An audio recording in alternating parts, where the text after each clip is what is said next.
Kisah nelayan dan jin yang dipenjara dalam botol oleh Nabi Sulaiman. Idriyasa dalam bukunya berjudul Tales of the Dervishes berkisah, suatu hari ada seorang nelayan yang terbiasa melaut sendirian, menemukan sebuah botol kuningan dalam jalannya. Sumbat botol itu terbuat dari timah. Meskipun bentuknya agak berbeda dari botol lain yang lazim dilihatnya, nelayan itu berpikir kalau botol tersebut berisi sesuatu yang berharga.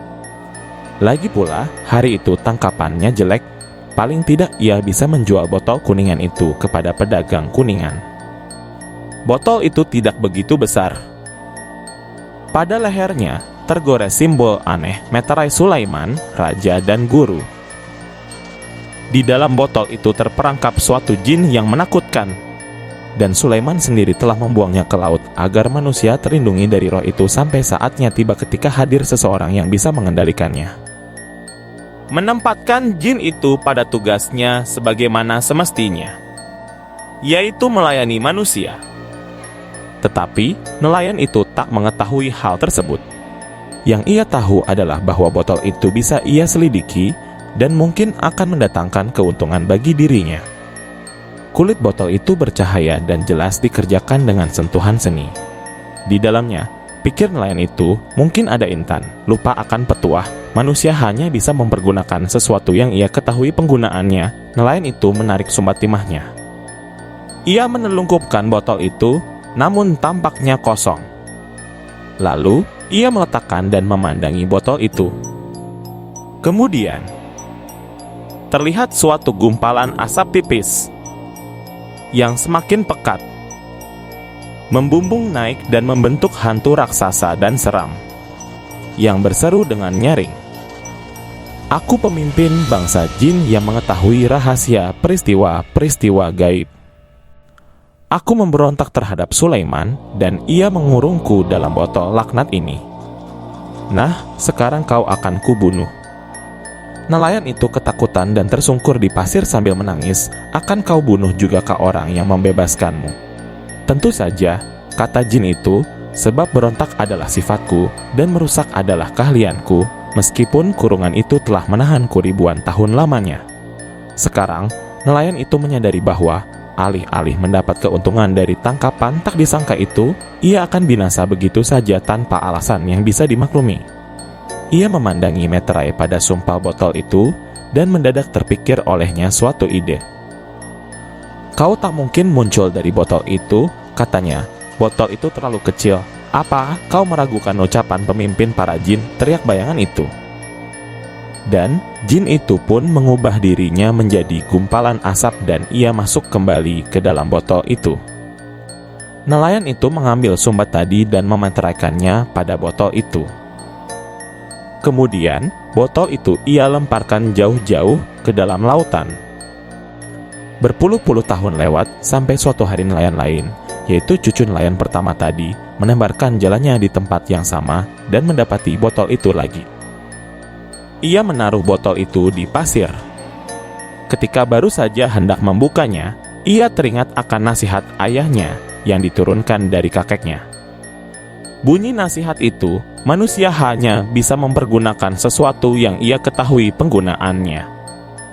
Dan tepat pada saat itu, karena guncangan pada penjara logam itu, si jin terbangun dari tidurnya dan berseru, "Hai putra Adam, siapapun kau, buka sumbat botol ini dan bebaskan aku.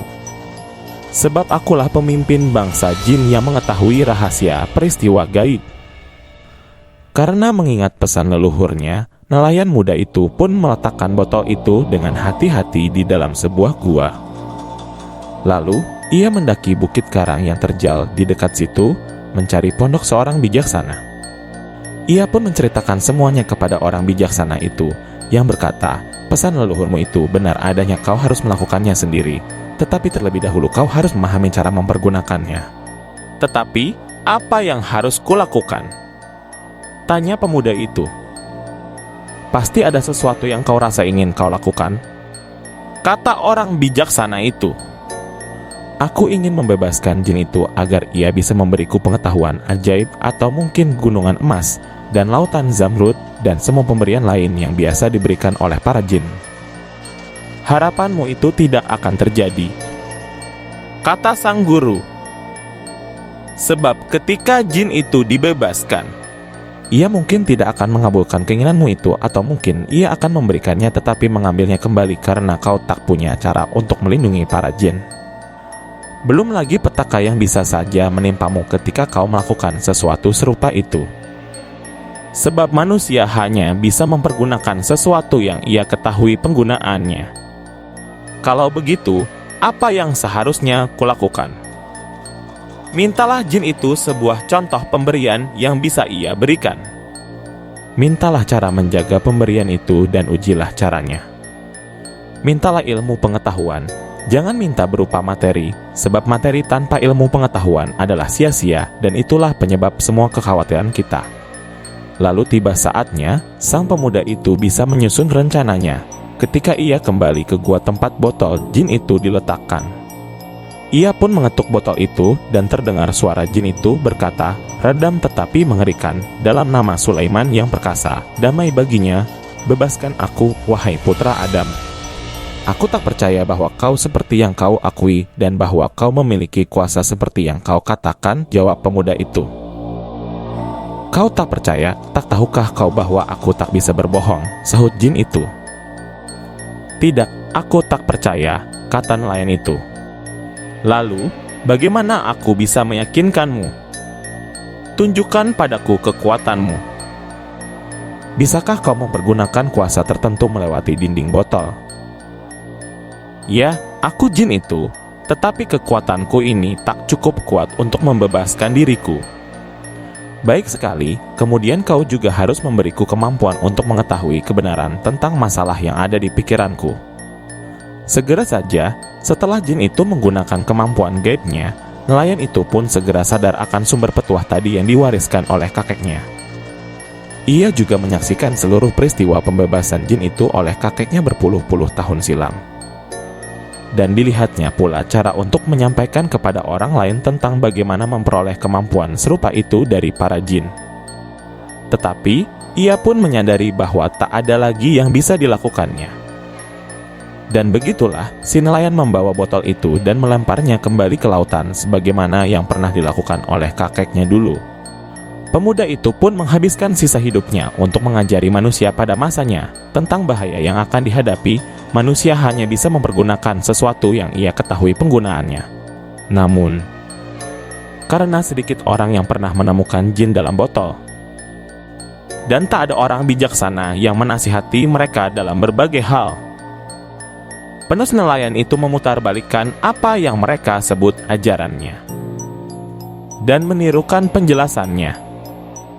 Pada akhirnya, pemuda itu dikenal dengan sosok pemuda yang bijaksana. Banyak orang pada masa itu mengagumi kelakuan pemuda nelayan tersebut. Mereka berusaha keras untuk meniru perbuatan dan sikapnya dalam segala hal. Kini berabad-abad berlalu, botol itu tinggal lambang suci dan menyisakan misteri. Kini mereka mencoba menasihati satu sama lain dalam segala hal, dan di tempat nelayan itu mereka menetap dan membangun sebuah pemukiman sederhana. Botol kuningan itu pun tetap tergeletak di relung samudera dan jin itu tertidur di dalamnya. Idriasa menjelaskan kisah ini dalam satu versi sangat dikenal oleh para pembaca Arabian Nights. Bentuk yang ditampilkan di sini menunjukkan pemanfaatannya oleh para darwis. Perlu dicatat bahwa pengetahuan yang diperoleh dari jin dalam cara yang mirip dikatakan sebagai sumber dari kekuatan yang dimiliki oleh Virgil yang mempesona dari abad pertengahan. Di Naples dan juga Gerbert yang menjadi Paus Sylvester kedua pada tahun 999 sebelum Masehi. Kisah nelayan dan jin ini telah diterjemahkan dalam bahasa Indonesia oleh Ahmad Bahar dalam buku berjudul Harta Karun dari Timur Tengah, Kisah Bijak Para Sufi.